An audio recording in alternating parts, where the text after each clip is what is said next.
Claudia, where's that purse? Which one is that? You know, the needlepoint one that Celia was admiring. Oh, my gosh, I forgot to tell you before I was so rudely interrupted. I sold it. I sold it to Grant Putnam. What? Yes, he gave us a wonderful $200 donation for the charity. Oh, how could you? Honey, I just said it was $200.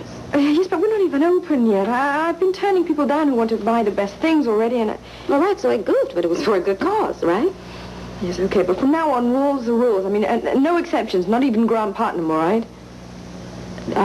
Do you have something against Grant Putnam or what? Sorry, I'm just tired. You go ahead. Good night. Okay. Night. I'll wait till I get you home. Ah, good, you're ready. Let's say we have dinner at that seafood place in the North End, huh? Fine. Yeah, you know, I've had this craving for seafood ever since Ramsay went home with that cute-looking trout.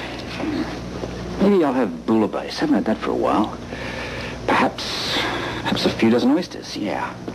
Well, what do you think? What about?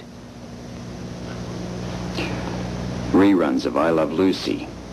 What's wrong? Oh, I was just thinking. About what? Doesn't matter, I just need a good meal, I think. Good, then let's start by getting out of here. Yeah, good idea. Thanks. Where are you going? To bed. You're mad at me. Why'd you say that? Why would you want to go to bed without me? I'm not mad at you, Robert. Okay. All right. What is it then? I mean, you were preoccupied when I picked you up and you haven't said much all evening. You think I'm being silly? I love it when you're silly. Now, what is it? I'm really worried about Celia. What's happened? Nothing. I think. Well, at least not yet, anyway. Maybe we could be a little less cryptic. She's been seeing an awful lot of Grant Putnam lately. They are friends. Yes, but they used to be lovers. Are you insinuating that they're having an affair? I don't think so. It's just that she's been having such a hard time of it lately with her Grant. The real Grant just must remind her of happier, easier times. And he's really charming and debonair and smart. And loaded. Well, Celia is used to having money. I don't think she's going to be too pleased having to penny pinch for a while longer. Well, she's managed quite well to date.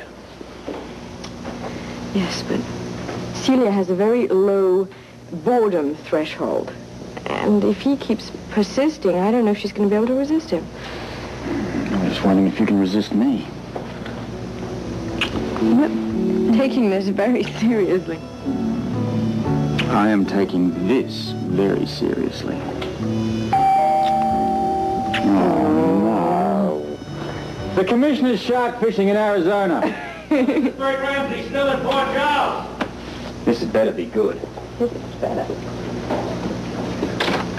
It is good. I might say it was excellent. It was perfect.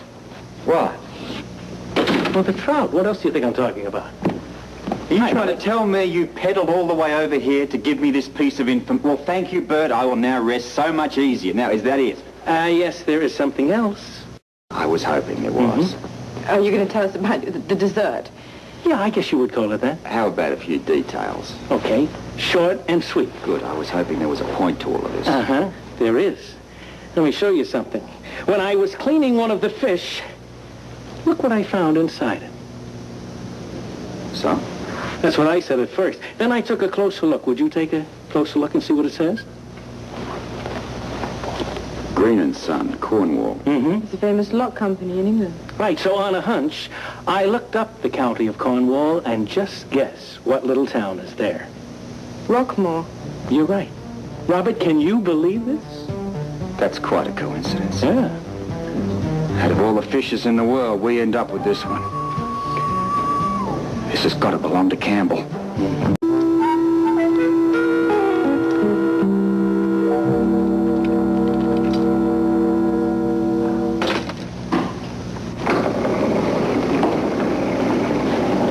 Did you get through? Oh, finally. Well, it wasn't the greatest connection in the world.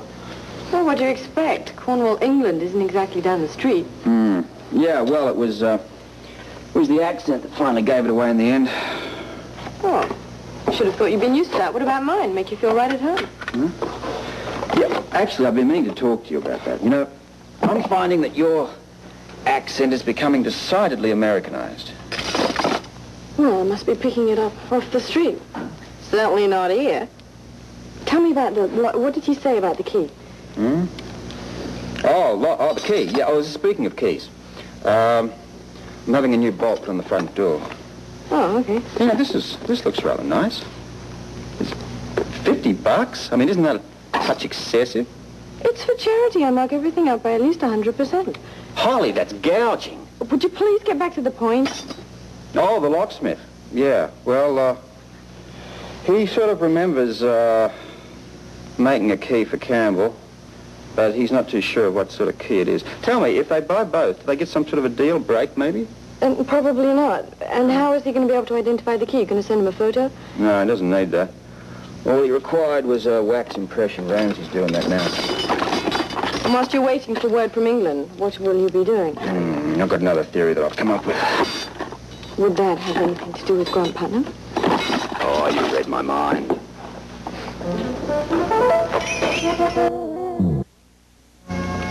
Now, the first question is, how did the key wind up in the fish's stomach? I mean, assuming, of course, that it was Campbell's key, and we're not too sure of that yet. I've got it. Okay. Yeah. Campbell goes down to the river. He sits on the bank, and when he gets up, the key falls out of his pocket. Right. That would explain the traces of marine life on the coat, right? And that's how the key got into Ramsey's dinner. Too easy an explanation.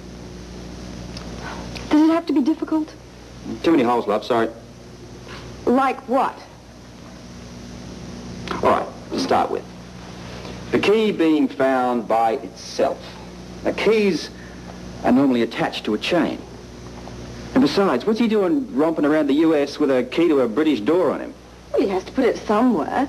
Well, personally, when I travel overseas, I carry my keys in either my case or maybe a briefcase. Well, he's different. He keeps them in his pocket. Singly, unattached, like loose change. I'm just trying to find an easy explanation. Yeah, well, I'm sorry, but sitting on the riverbank just doesn't do it for me. I mean, if he was to stand up quickly, the key might fall out onto the ground. It certainly wouldn't fall into the water. And besides, I did a temperature check for that area a week before he left. It was damn near freezing. You tell me what's the sane person doing parked on the bank of a half-frozen river? Okay, so that kills that theory. The key was unattached. It's still something that needs explaining. I mean, no person carries just one key. Well, then he took it off the ring for some reason. What reason? Maybe he was going to throw it away. That's it! He didn't have any more reason for it, so he threw it into the river. Yeah, where fish of below average intelligence swam by and ate it, thinking it was a minnow. Sounds ridiculous. Especially since we're not even sure that it's really Campbell's key. I thought we were going to assume it was.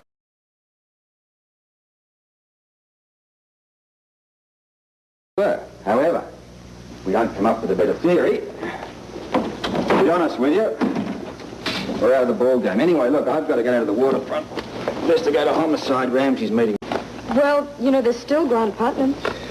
Oh, him. Yeah, well, I'll think about him later.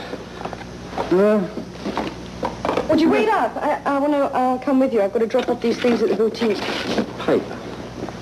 I've seen it all morning. Ah. Oh, I forgot to bring it in. Is there any earth-shattering news in it? We should know that. We have a look. Oh, not much. Bit of aggro from the commies. A couple of new presidential nominations. Ah, what do we got here? Local band's video to premiere. Blackie and the Riff Raps.